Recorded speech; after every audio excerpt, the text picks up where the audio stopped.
Welcome to this Tao lesson on Chapter 69 of the Tao Te Ching. There are sayings on the use of arms. Let us not be aggressors, but defend. Let us not advance an inch, but retreat a foot. Let that line settle in your bones for a moment. Let us not advance an inch, but retreat a foot. If you're living in the modern world, that idea probably feels upside down. We're told to go harder, push further, dominate, attack life before it attacks us. But here, Lao Tzu flips it. He says, the greatest warriors yield, not because they are weak, but because they understand the strength of not wasting energy. In this lesson, we're going to break down one of the most misunderstood and transformational strategies in the Tao Te Ching.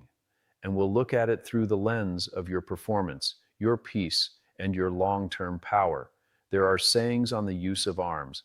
Let us not be aggressors, but defend. Let us not advance an inch, but retreat a foot. This is called carrying out no action, shaking no arm, facing no enemy, wielding no weapon. No calamity is greater than underestimating opponents. If you underestimate opponents, you're close to losing your treasure. So when opposing armies clash, the compassionate are the ones who win. Let's begin with the most important mindset shift. Yielding is not backing down. It's stepping back with awareness so you can see clearly, choose wisely, and act decisively.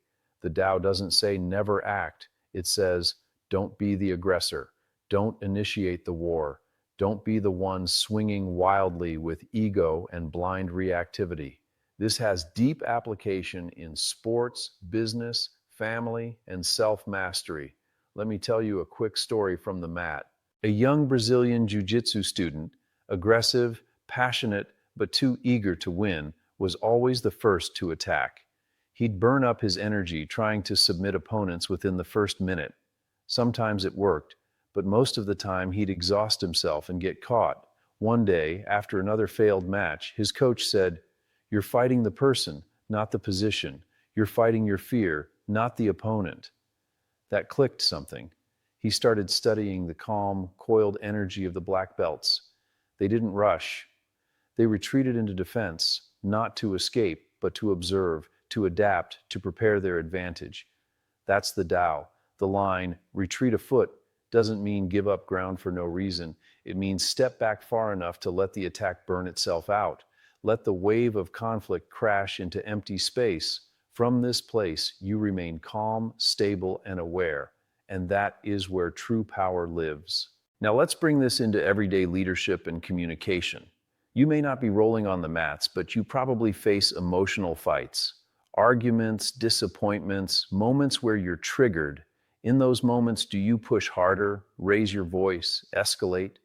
Or can you train yourself to yield, to step back, a breath, a pause, a space, to see the bigger picture? Yielding gives you options. It prevents you from being controlled by adrenaline or insecurity. It's the opposite of panic. It's composure under pressure. Let's look again at this line. Let us not advance an inch, but retreat a foot. There's elegance in that, a kind of dance with life. And what's beautiful is this. When you yield, others soften too. The fight loses its momentum. It's hard to stay mad at someone who's not pushing back. This isn't about weakness. It's about redirection. Instead of force against force, it's force dissolving into awareness. The Tao goes on. No calamity is greater than underestimating opponents. If you underestimate opponents, you're close to losing your treasure. That line alone could be a philosophy of life. It means don't disrespect the challenge. Don't assume you're invincible. Don't let arrogance blind you. Your treasure, your peace, your alignment, your long game growth is lost the moment you believe you don't need to yield anymore. This is why we train yielding not as an emergency tactic, but as a lifestyle. Every time you exhale slowly when someone presses your buttons, every time you move with intention instead of rushing with fear, every time you allow instead of force, you are living this lesson. Now here's your practice challenge this week. The yielding reset. 1. Catch the moment you want to react. When you feel that heat, in a conversation, in training, in traffic, pause. 2. Retreat a foot, literally or energetically. Step back from the situation or take a breath and center inward. 3. Let the wave pass. Feel the urge to attack or defend dissolve in the presence of awareness. 4. Respond from calm. Speak or act only once the storm inside you has passed.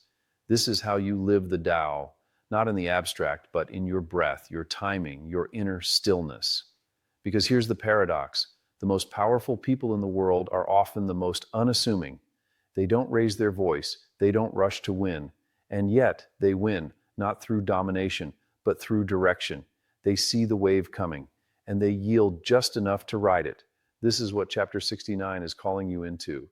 It's not about war. It's about recognizing when the battle begins inside you and having the presence to choose a higher path. You are a yielding warrior. That doesn't mean you never fight. It means when you do, you are rooted in stillness, awareness, and the kind of strength that doesn't flinch. So here's your reminder. You don't need to advance an inch today. You may gain more by retreating a foot, and when you do, the world will begin to unfold its deeper power to you. If this lesson landed for you, do me a favor. Like the channel or share the video with someone who needs to hear it. Yielding is how we shift the world, one breath, one moment, one non-action at a time. Stay calm, stay grounded, stay open, and I'll see you in the next lesson.